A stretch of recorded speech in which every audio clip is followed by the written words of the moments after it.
Hello বন্ধুরা, আমি পূজা চলে এসেছি পূজা লাইফস্টাইলে আবার একটা নতুন শর্ট ভিডিও নিয়ে তোমাদের সামনে। তো তোমরা সবাই কেমন আছো? সবাইকে জানাই শুভ দীপাবলির অনেক অনেক ভালোবাসা, শুভেচ্ছা। সবাই দীপাবলি কিন্তু খুব ভালো করে কাটিও। এটা ছিল রবিবারের একটা ভিডিও। রবিবার দিনকে বেসিক্যালি কোথাও যদি যাওয়ার না থাকে না, তাহলে আমি যাই হচ্ছে বাপের বাড়ি।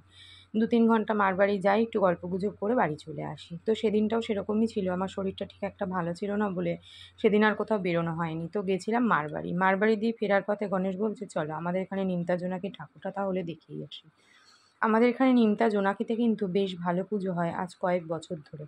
তো খুব সুন্দর সুন্দর সমস্ত থিম করে, যেটা বেশ ভালোও লাগে। আর তার সাথে এখানে কিন্তু প্রচুর ফাংশানও হয়, আর প্রচুর আর্টিস্টও আসে। আমরা যেদিন গেছিলাম সেদিন যেমন যিশু এসেছিল, তবে যিশুকে আমার দেখা হয়নি, কারণ আমরা একটু লেট করে ফেলেছিলাম। যাই হোক, প্রোগ্রাম ভালো হচ্ছিল, আর তার সাথে দেখো প্যান্ডেলটাও কিন্তু অসাধারণ করেছিল। দেখে তো বেশ ভালোই লাগলো, তাই চলে গেছিলাম বাড়ির ড্রেস পরেই কিন্তু। আর আমার মেয়ে গেছিলো এদিকে ভীষণ রেগে, বলছে, ধুর তুমি সেজেগুজে আছো, তুমি সবসময় সেজেগুজেই থাকো, আমি তো সেজেই নেই। আর গণেশের নতুন ফোন নেওয়া হয়েছে, তো সেই ফোনে কী সুন্দর ছবি উঠছে সেটাই দেখার জন্য ওর ফোন থেকে ছবি তোলা হয়েছিল। গণেশের ফোন কেনার ভিডিওটা তোমাদের সাথে না এখনও শেয়ার করা হয়নি। ধানতেরাসে কিন্তু এবার গণেশ একটা ফোন নিয়ে নিয়েছে। সোনার যা দাম, সোনা এখন আর নেওয়া যাবে না। যাই হোক, তোমাদেরকেও ঠাকুর দর্শন করালাম আর আমি নিজেও দর্শন করে নিলাম। কেমন লাগলো ভিডিওটা অবশ্যই কিন্তু কমেন্ট বক্সে জানিয়ে দিও। টাটা।